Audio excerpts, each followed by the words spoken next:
Thanks, guys. Question for Scott. Let's just open it up. Scott, first of all, just your overall thoughts on the card and how everything went tonight. Well, I tell you, I thought we saw some amazing talented martial arts fights tonight, and we saw some up and coming, young kids, like Gallagher, and we got some seasoned veterans, and Mitrione had a great fight, and Ollie was tough. I mean, that was a great fight too. I just enjoyed it. I sit back and I just watched the whole event, and I just had a great time watching the fights. How do you deal with a talent like Michael Venom Page? Obviously, there's a big clamour for him to push up the ranks. Yeah. You've been managing promotions and dealing with matchmaking for an awful long time. How do you balance the needs of building gradually with the clamour to push him to the top? Well, at the end of the day, Michael wants to be the champ, and he'll tell you that too, and he wants to go to the top. And this is a big test for him. I mean, Cyborg is no joke. He's fought everybody, and he had a rough finish there. And it just proves that MVP can fight anybody on any given day. So, they'll take the next step up and maybe a couple more fights. We'll give them a shot. But the next fight, the title fight, will be between Douglas Lima and Kreshkov. So that fight will happen. That fight will be a rematch. The first time, Douglas was he had a staph infection. Right, we found that out after the fight. But we expect a fresh, hungry, healthy Douglas Lima, which is, as you guys can see, a very dangerous fighter. So that fight with Kreshkov, I think, will be a war. What do you do with Daley now? Do you go back to the well with the Koscheck? I mean, that's definitely an option, but we'll let Paul heal up and give him a week or two, and then we'll call him and see what's next. But man, I love Paul Daley because here's a guy on. It doesn't matter who he's fighting; he always brings it. I've never seen the guy in a boring fight. And he's been in some of my most exciting fights. And tonight, I think that he showed he's a warrior, and he brought it. But it just didn't work out for him. It was a great fight, but it was Lima's night tonight.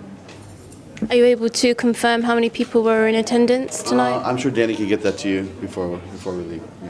You said that you want to come back to the UK soon. How soon are we talking? Are we talking maybe before the end of this year, 2017, and how often? Yeah, you know what? I think that we're going to go back to the offices and take a look at the ratings, see how it's doing on Channel 5, and it's a great opportunity for us because when you get on Channel 5 terrestrial television and it's free for the country to watch, it's a great thing, and it's a great opportunity for us to build Bellator, and it's nice to have your parent company all vertically integrated with the fight company. So we'll definitely be back. I think the ratings will be quite well. Seems like there's a lot of buzz in the market and online, and I think the indicators are all great, and we'll see you on Monday or Tuesday.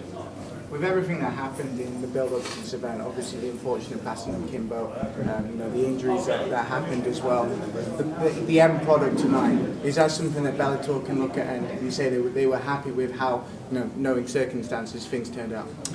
Yeah, I mean, tonight what you watch is a fight card that we're very proud of, right? And, we've had a lot of great fights in Bellator, and but this was collectively something that we haven't seen in a while. It was just great fight after great fight, after great fight. So it's something that we're going to be proud of. Again, we'll wait till the ratings come out on Monday because I'll keep my fingers crossed that we exceed expectations for Channel 5 and Spike UK. There's a couple of guys on the prelims, Pietro Menga, Jason Radcliffe, had some fantastic performances. Could it be possible that Bellator could be looking to bring them onto the full roster? Yeah, absolutely. I mean, there's some talented fighters in this country, and we're here.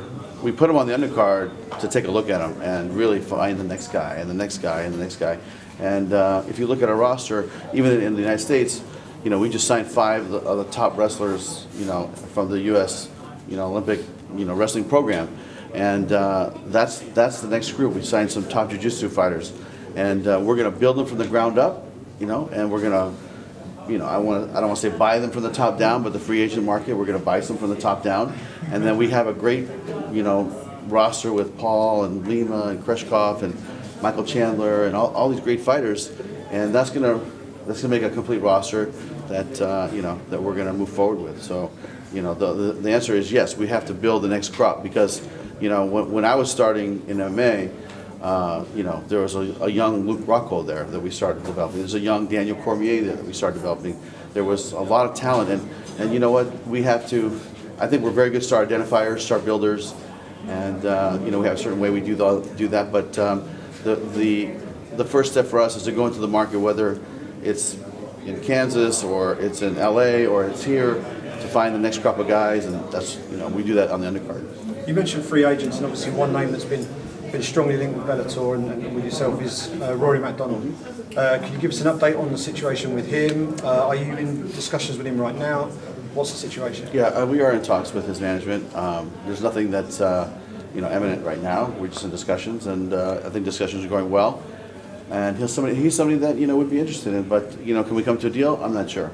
But I know the guys back home are on it, and hopefully we'll have a decision one way or the other soon, and we'll find out where he's going to fight. Michael Page almost got like a hero's welcome tonight. That was quite a special atmosphere.